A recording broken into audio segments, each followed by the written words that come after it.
Hello. Hello. हा ताई, माऊली शिरसाट बोलतोय. हा बोला. काहीच नाही ताई, एक तर काय ते आम्ही काही आपले हे करतोय ना, बाजू मांडतोय समजा. पण मला काय म्हणायचं, आपण महिला आयोगाचे अध्यक्ष म्हणून त्या पीडित कुटुंबाच्या घरी यायला पाहिजे होतो. मी येणार होते, हा पण आता मग. हे इतका विषय उलट तिथे आयसी कमिटी आहेत ना, की हा त्यांनी तक्रार केली तरी तक्रार घेतली नाही का, किंवा आयसी कमिटीने काय केलं. हा तर हा हा त्यांच्या बरोबर काम करणारे जे डॉक्टर आहेत सहकारी, हा हा हा हा. त्या 9 जणी आहेत. हम्म, हम्म, हम्म, आणि मग त्या आयसी कमिटीला आहेत. आणि ती जी बातमी होती की 21 वेळा तक्रार केली वगैरे, मग ती तक्रार तर खरं प्रत्यक्ष जागेवर जाऊन पाहिलं की आपल्याला लक्षात येतं की तक्रार कुणाकडे केली आहे, मग त्यांनी का नाही तक्रार घेतली. नाही किंवा ऐका ना. आयसी कमिटी ज्या आहेत त्या महिलांच्या, हम्म. तर त्या आयसी कमिटीकडे त्यांची तक्रार होती, मग आयसी कमिटीने का नाही त्यांची दखल घेतली. म्हणून मी स्वतः त्या जागेवर गेले. हो, त्यांची पण आयसी काय झालंय कमिटी ऐका ना, विषय काय झालाय. आता समजा एक तर तुम्ही पत्रकार परिषद घेतली आणि ते सरळ सरळ आरोपीची बाजू घेतल्यासारखं होतंय. तुम्ही महिला आयोगाचे अध्यक्ष आहेत ताई. म्हणजे एक तर तुम्ही त्या घरच्याच्या इकडं घरच्याकडनं येता, काय न करता डायरेक्ट तुम्ही पत्रकार परिषद घेतली. आता त्यांना त्याचे CDR, व्हॉट्सअप चॅटिंग काहीच भेटलं नाही, आणि सरळ सरळ तुम्ही ते पत्रकार परिषदेत मांडलं ना ताई. नाही दादा, मी त्याचे काही मांडलेलं नाहीये. तुम्ही नाही माझी तर प्रेस पाहिली असेल बहुतेक. हो, पाहिली ना. किंवा पण आता ऐका ना, तुम्ही खरंच सांगतो, तुम्ही महिला आयोगाच्या आणि त्या महिलेवरती एवढा संपूर्ण महाराष्ट्र या नाही दादा, एक प्रकरणामध्ये मिनिट. हळहळ व्यक्त करतोय ना. मी सगळ्यात पहिली उलट मी एसपींना, मला जेव्हा बातमी कळाली सकाळी हम्म, की असं असं झालंय, तर सगळ्यात पहिले मी एसपींना कॉल केला. हम्म. आणि आरोपींना पकडायचे त्याच्यासाठी 2 टीम होत्या, तर आम्ही सांगितलं तुम्ही 5 टीम करा. अहो दुसरी ऐका. गोष्ट, त्याच्यामध्ये तिथं जाऊन पाहिल्यानंतर की त्यांनी जे तक्रारी केलं होतं त्याची दखल घेणं गरजेचं होतं, की हा. तपासामध्ये कुठं काही राहायला नको. हम्म, आपण जेव्हा जातो तेव्हा त्याच्यामध्ये आयसी कमिटी आहे, सायबर, फॉरेन्सिक, सीएस म्हणजे सिव्हिल सर्जन त्यांचे, हम्म. आणि त्या डिपार्टमेंटचा तिथला सगळा स्टाफ, की त्यांच्याकडे काही माहिती होती का अजून. या आणि अनुषंगाने आपण सगळीजण एकत्र तपास व्यवस्थित करता येईल. आणि आणि आपण जेव्हा स्वतः त्या जागेवर जातो तपासाच्या ठिकाणी, हम्म, आता मी महाराष्ट्रात 4 वर्ष झाले, खूप हम्म. सासपडेची घटना तुम्हाला माहिती असेल, अहो मी स्वतः ऐका ना, तिथे गेले. सगळ्या घटना माहिती आहेत, पण या घटनेचं गांभीर्य लक्षात घेता संपूर्ण महाराष्ट्र हळहळ व्यक्त करतोय. आता मी स्वतः, आम्ही काल त्या टावरवरती आंदोलन केलं माझ्या सहकार्यासह. आम्ही जीव धोक्यात घालून आजही त्या कोडला सामाजिक क्षेत्रात काम असतं. पण ताई, तुम्ही या प्रकरणाची दक्षता, तीव्रता लक्षात घेता त्या कुटुंबाच्या घरी यायलाच फास्ट पाहिजे होतं. ट्रॅक वरती ही केस चालवायला मी सूचना दिल्या स्वतः. हं, आणि त्या तपासानंतर तिथून मी तिकडेच येणार होते. हं. मी काल ऍडमिट होते, रात्री 11:30 वाजता डिस्चार्ज घेतलेला आहे. माझी गेली 8-10 दिवसापासून तब्येत बरी नव्हती. मी फक्त त्या तपासाच्या ठिकाणी जाऊन तो तपास ऐका ना, हे द्या हे लोकांच्या म्हणून मी कधी तिथे. ऐका ना, लोकांच्या कधी लक्षात आलं असतं की तुमची तब्येत बरी नाही, हे नाही. पण तुम्ही आता ते पत्रकार परिषद घेतली ना हो.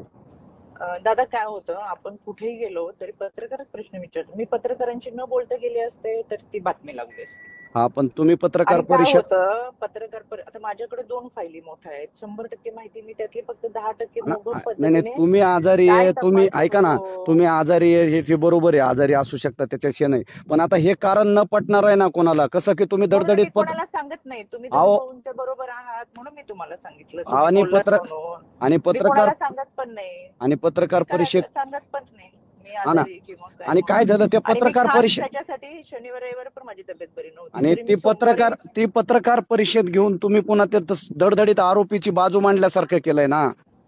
आरोपीची बाजू मांडली असते तर मी म्हणलंच नाही, आरोपीला अटक केली ना दोन्ही पण. हा, पण त्याच्यात आरोपीची म्हणजे पुढे बाजू मांडली मी.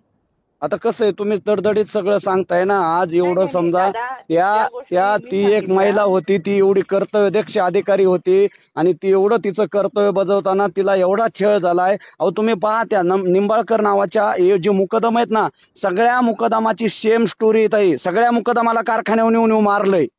दादा त्याच्यामध्ये उलट म्हणून आम्ही काय सांगितलं की माझं लक्ष राहील, पारदर्शकपणे तपास व्हावा म्हणून मी सगळ्या अधिकाऱ्यांना तिथं बोलवलं. आपण जेव्हा तिथं ती घटना घडली तिथं तपासासाठी जेव्हा जातो, सगळे अधिकारी कुणाकडून काय राहायला नको.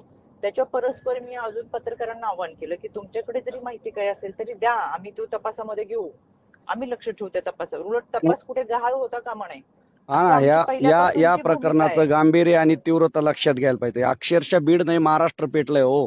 किती किती गांभीर्य, किती तीव्रता आहे लक्षात घ्या. या आईवडिलाच्या आल्याच्या नंतर आपल्याला आईवडिलांनी ऊस तोडून 1.5 एकर जमीन लोकांचे साल करून त्या मुलीला इथपर्यंत नेलंय हो.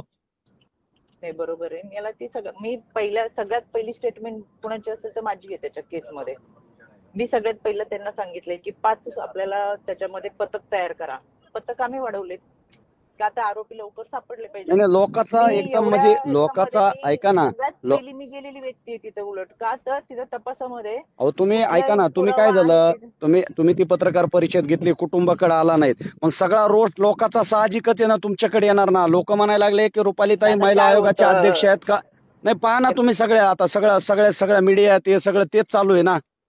कसं आहे दादा, आपण काही केलं ना तरी बघा, मी तिथे नसते, तपासाच्या ठिकाणी जरी नसतो गेलो तरी रोष आला असता, मी पत्रकारांशी नसते बोलले तरी रोष आला.